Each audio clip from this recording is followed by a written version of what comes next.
மனைவியை அடிக்கிறது, கொடுமைப்படுத்துறது, மனைவியை ஏசுறது, மனைவியை அடிப்பதெல்லாம் லா இலாஹ இல்லல்லாஹ் மிகப்பெரிய குற்றம்.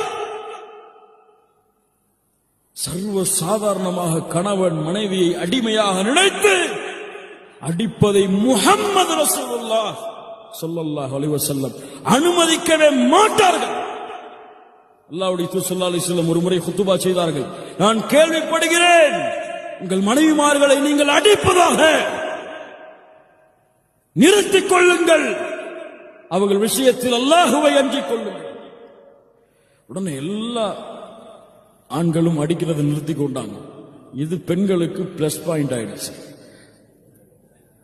உமர் இப்னு கத்தாப் ரலியல்லாஹு அன்ஹு வந்தாங்க. அல்லாஹ்வுடைய தூதரே சொன்னீங்க, அங்க பயங்கரமான சேட்டை ஆயிடுச்சு, அல்லாஹ்வுடைய தூதரே அனுமதி கொடுங்க. ரஹ்ஹஸன் நபி, அல்லாஹ்வுடைய தூதர் அனுமதி கொடுத்தாங்க.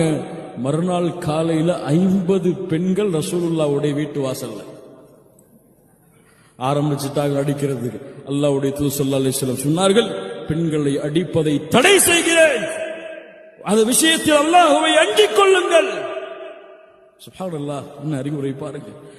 நீங்கள் நல்லவர்களாக மாறவே முடியாது பெண்களை அடித்தால், பெண்களை கொடுமைப்படுத்தினால் என்று அல்லாஹ்வுடைய தூதர் ஸல்லல்லாஹு அலைஹி வஸல்லம்